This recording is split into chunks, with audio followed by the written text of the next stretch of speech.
Hey guys, Bob again. I'm going to be looking at Boof and the Bruise Crew. I was looking to get a couple of these books. I got these again from my comic shop when they were having a sale where you get like three for $1, and these were in the bin. I'm not going to go through the stories. The stories, they were written by Bo Smith, and I'm going to tell a little interesting story about that in a second. But the main reason I was getting this is because I thought that this was the one that was drawn by John Cleary. But it wasn't, because there was another comic just called Boof that was drawn by John Cleary. But we do get John Cleary in here, and that's just basically what I wanted to look at. This Boof and the Bruise Crew is it's kind of weird because you had Todd McFarlane doing Spawn, and Spawn being, an incredibly dark comic, and then Boof was kind of a incredibly light comic, like made for kids, okay? And that's what I was getting. But again, the stories are by Bo Smith. And I want to tell a quick story because I believe that this was like 1992, okay? And I was 17, I think. And I was working at a little fast food place. It was like a little health food place or whatever inside of a mall, kind of a mall. And it was near a convention center where they were having a Comic-Con. And I had never been to a Comic-Con. And I kind of grew up where, my family needed money and everything. So, like, I was working to try to get money for college and to help my family out.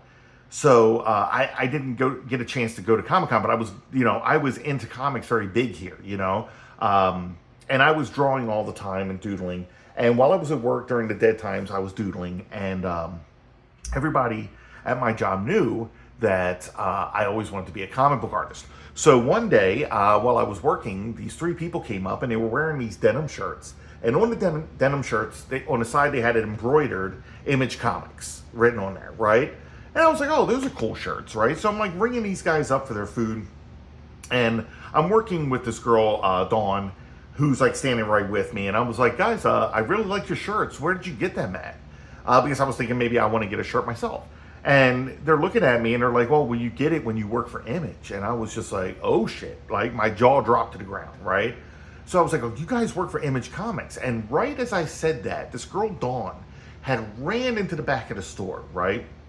And they introduced themselves, and one of them was Bo Smith. And I didn't know Bo Smith at the time, okay? I didn't know Bo Smith until later when I was reading Justice League Europe, and so I believe he was the writer on that, and later on with like Boof and the Bruise Crew and everything, and but the girl Dawn had brought out some doodles that I did in the back where they had them hanging on the wall to show them this artwork, and I'm just like, oh my god. See, I would have never done that because, like, I've met a lot of celebrities because I work, in like a prominent area where they would film movies and stuff like that. And like, I ran into a lot of people, and I just can't put myself out there because I'm like, you guys get this you get this all the time, and I don't want to be that asshole that's like jumping in on your private time here when you just want to do something, So like, I've seen Demi Moore and her kids getting her caricature done. I saw Bruce Willis and Brad Pitt and Jodie Foster and Mel Gibson and Arnold Schwarzenegger and Sharon Stone and Holly Hunter and like all of these people. And I could never like bring myself to go like talk to them like that or anything. So this girl just brings my artwork out and like gives it to these people from Image while I'm trying to ring them up for their food. And it's like, he draws this and he wants to be a comic book artist. And Bo Smith was like, hey, this is like very good. I like this. Can you find your way to California, right? Where like Image headquarters was. And I'm just like, oh my god. I was like, well, I'm gonna have to try to find a way to do that or whatever, because that's going to be my only way. And then it never happened. Money, decided to help family and everything. I know I missed opportunities doing it that way or whatever, but it's what it is. So anyway, to come back to this is John Cleary, and can I just say, it's like John Cleary took a master class in Todd McFarlane art. Okay. He knows exactly how to do this. It's absolutely insane how close he is to drawing Todd McFarlane from, textures and all of this. And I read about it. I think John Cleary's a sculptor. And he was tapped by McFarlane to draw certain comics or whatever, because apparently he could draw like him. And I gotta say, I love it. Like, I don't care if a lot of people say I have like imposter syndrome, that I draw like McFarlane and everything, right? I don't see it. I think I have a heavy McFarlane influence, but I don't do exactly like this, right? Mine is influenced by several artists combined or whatever, but I would have said mainly it would have been Tom McFarlane, because for a long time I would draw exactly like him. But you're never going to see me draw faces exactly like this or anything. And Cleary does it, and he pulls it off. It's pretty fucking amazing. So that's why, because like with the rest of this, you're just getting this kid artwork, right? This like Archie kind of thing here. This looks like something out of Mad Magazine. I can't remember the artist that would have drawn that, but that's what that looked like to me. But it's basically Boof going to school or whatever. I gotta be honest, I did not read it. I just wanted to jump to the back here where we're going to get this, right? So here's John Cleary drawing this small portion of Boof, I guess, right? So I think this is just a preview of what's coming up in the next Boof comic. This doesn't look as good as that first picture we did with how he draws like McFarlane, but it's very close, and it's like an exaggerated McFarlane. Like he doesn't care how the end artwork looks, because look at this, right? Like, this picture is insane for just a kid who is going fishing, right? What the fuck is this? Is he going fishing with that? That looks like something straight out of the pages of Spawn, right? So this whole thing turns into some weird fucking, I don't know, madness, because it's like a kid's comic, but drawn with like the darkness of like what Tom McFarlane brings to the table or whatever.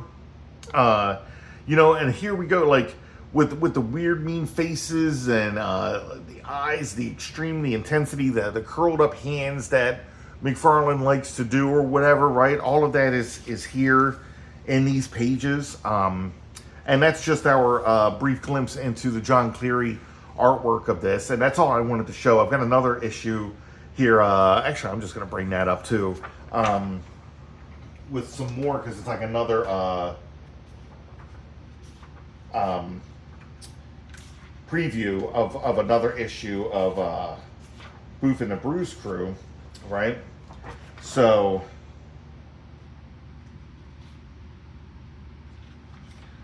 here we go, right? So we're back with it again, and it's John Cleary. And seriously, if I had known this, I did not pick these up when I was collecting Image. For some reason, I never saw these comics anywhere.